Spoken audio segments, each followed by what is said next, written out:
Patrick, Gavin, Politico. Thank you for joining us for this week's version of Turn the Table, where we turn the table on the Sunday show host. This week's topics: the Senate votes on new filibuster rules, and we'll get an update on Obamacare's rollout. Joining us to talk about that and more, CNN's Candy Crowley and CBS News' John Dickerson. All right, John, some interesting news out of Washington yesterday with the announcement of some new filibuster rules in the Senate. You wrote a really interesting piece on Slate.com talking about why filibuster reform is the old Senate's official death. Talk a little bit about what you're trying to say there. Well, one of the arguments against this move by the Democrats was that they were breaking the traditions of the Senate, that they were really crossing not only a rule, but just sort of bruising the institution. When Mitch McConnell, the Republican leader, left the Senate floor, he said it's, a sad day for the Senate. My argument was basically the old style of the Senate, where the institution was created to foster bipartisanship, where there were these sort of gentlemen's and gentle ladies agreements, that has actually been changing for quite some time. Earlier in the year, we saw a situation in which freshman senators could essentially take control of the body, this now on the Republican side, where Ted Cruz and Mike Lee were able to push their view about defunding Obamacare and making that contingent upon continuing the funding of the government. They basically took control of the Senate. That never would have happened in the old days. And so in an institution that's changing like that, where polarization is much more the norm, where the parties are totally split off, the old-fashioned filibuster rule was a bit of a relic. And so this is kind of the Senate catching up with itself. Of course, the Republicans don't exactly see it that way, but that was my take.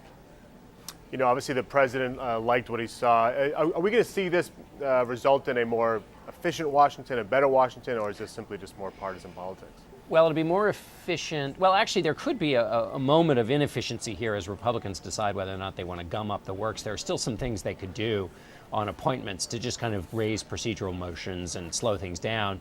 But ultimately, yes, there will be greater efficiency, and that will benefit the president and the Democrats for the moment. And then in a few years, it will put the Republicans in strong shape if they retake the Senate. And it obviously makes taking back the Senate, which was a possibility, it makes that something Republicans are going to work even harder for, so that they can block the president, but then also so that if they get a Republican president, they can make all kinds of appointments that will be relatively quickly adopted. The administration has been doing its best to sort of save face on what's been a pretty bad rollout, to say the least. We learned a little bit this week that despite the administration's assurances that it still remains a workable program, there was an embarrassing moment for Kathleen Sebelius where the website right in front of her wasn't working. We're learning more and more about who knew what when about just how ready this website would or would not be. What is sort of your report card on where things stand with that, at least just from a political standpoint, on whether or not the administration has done a good job of reassuring Americans that, in fact, this program is something that is worth your time sitting at your laptop on? I certainly don't think thus far, as of getting toward late November, the administration has done a good job at all about reassuring people. Here's the biggest reassurance. Here's how the administration can turn this thing around.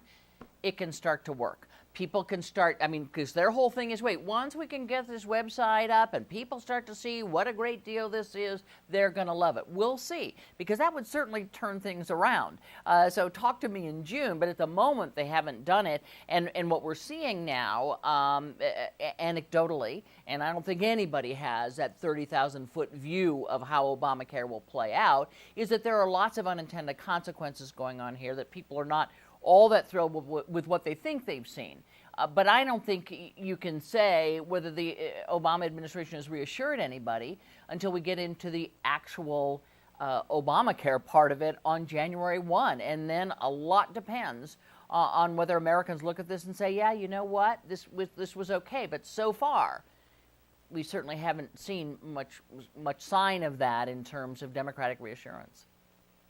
That's it for this week. You can check out our full interviews online at politico.com/turnthetable. Thanks a lot for joining us.